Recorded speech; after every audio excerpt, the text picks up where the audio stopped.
how does AI analyze emotion, and how can it gauge trust in a relationship?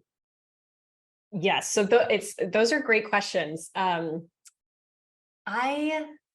I'm like a stickler for semantics, right? So when I hear how does AI detect emotions, Mhm. there's a difference between a felt emotion, a felt sense of something, and an expressed emotion, right? And at Ariel, we do a lot of work helping our coachees understand that the intention and the way that you express has to be aligned with that, the way it's coming across, so that everything falls into place and you're effective as a communicator. So what AI does and can do well is detect expressions, Mm. right? So AI can be like, oh, that is a smile, that is a frown, that that person may look this way or that way. But what I don't feel AI does very very well, and I don't think humans always do a very good job at this either, is being able to detect an emotion, right? Mhm. Because what you may be feeling is maybe not what is actually being expressed, right? So I think in AI in particular, we all have to be very careful about the way we interpret results. And at Virtual Sapiens, for example, when we look at facial expressions, we're not counting smiles. We're not going to tell someone, you look really angry.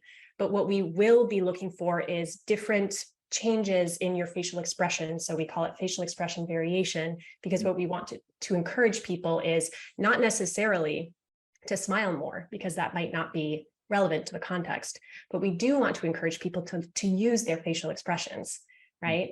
And so when it comes to measuring things like trust, I mean, trust is such a huge, meaty concept.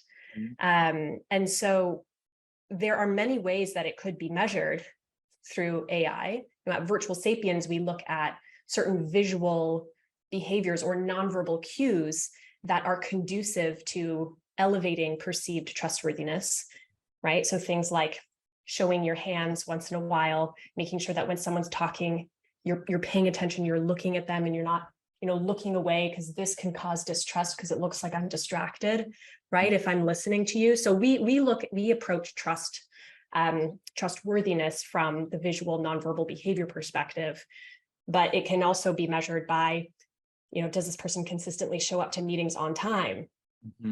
Like trust comes from specific behaviors that are repeated, so you can depend on them. So I think you could get really creative with the way AI might measure something like that, but you do have to be specific with what you're trying to execute on and make sure that's clear to the person who's going to then be receiving the feedback. It's interesting because it sounds like essentially what's happening is you are programming the AI to follow the science of emotion and follow the science of what it means to be expressive. Like you said, you're not counting how many smiles, but you are paying attention to the variation of movements and facial expressions, which I think is really cool.